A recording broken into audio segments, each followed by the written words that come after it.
Welcome to Nasdaq Trade Talks. I'm Jill Malandrino, Global Markets Reporter at Nasdaq. Joining me for Singapore FinTech Festival coverage is Shaun, co-founder and COO of Digix to discuss if Bitcoin is worthy of the title Digital Con. Shaun, it's great to meet you. Welcome to Trade Talks virtually, and that really has been a big topic of conversation in the United States, at least. So let's start with Bitcoin versus gold. How does Bitcoin's spectacular run in 2020, and I'm a hodler, by the way, to new all-time highs threaten gold's position as a safe haven asset? Does it deserve the title of digital gold? Yeah, so thank you for having me on the show. The same here in Singapore FinTech Festival, Bitcoin was definitely one of the bigger and more talked about topics here.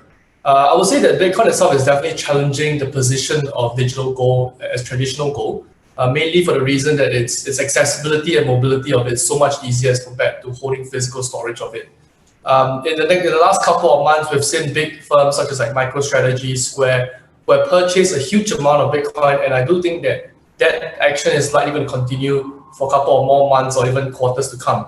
So its position, will it be challenged? I definitely do think so. But gold itself definitely has its own attraction as a physical store of value, as opposed to the internet store of value, which is Bitcoin itself. Shaun, as we herald in a pro-blockchain, pro-digital asset Biden administration, a Chinese central bank laying the regulatory foundations for central bank digital currency, and other political circles embracing digital assets, what does this mean for the growth and recognition of digital gold or any sort of digital asset? Right. I think if 2020 had any real takeaway in terms of digital advancement, I would say that a lot of economists out there had began to be a lot more familiar with technology. Whether is it going to be purchasing of technology, stay-at-home stocks, or is it going to be just getting involved in the idea of like the whole e-tracing for citizens? I think that technology has definitely taken a very big leap forward in this year, which would have a very good sort of like trickle-down effect to anything that's digital in nature, whether it's digital assets, digital money, digital payments. These are all trends that are likely going to continue for the next year as well. And I think even the whole new presidential era that's coming in with the whole new topic of central bank digital currencies, I do think that Bitcoin or even any kind of digital money would have a greater significance and greater prominence going forward to 2021. Whether would it be from a purchasing and buying kind of like experience, or would it be just from traditional institutions holding it as a store of value? So I think all these kind of like factors today bodes well for the purchase or rather the advancement of Bitcoin as a real commodity for storage. And against the backdrop of economic uncertainty in 2020 and the concerns of the health of markets in 2021, what is the position of gold for the year to come? And then I have a follow-up question for you as well.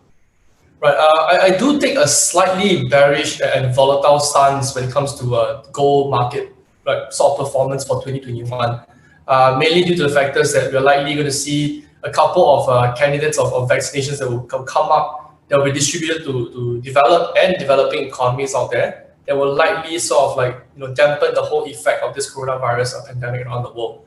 And that is probably the main driver of risk in the market today. The risk of distribution, the risk of vaccine failure, or rather even the good risk of actually having a successful vaccine. So with all these different kind of factors, I do think that gold itself will see a very volatile 2021. And Shaun, my last question is for the benefit to myself and to my audience. When we think about the storage of value, so gold it's physical, we could touch it, we could see it, it's assigned a value for supply and demand. Physical paper, it could be a dollar bill, a $5 bill, $10 bill, $20 bill. Of course, I'm using US denominations. Digital assets, you're assigning value to a software, right? So what makes us different than other physical assets or perceived assets that we've assigned values to? I would think that the real value of Bitcoin today is that it can run almost on a 24/7 basis. Of course, like it could be transacted on a peer-to-peer basis at any time in any part of the world with an internet connection.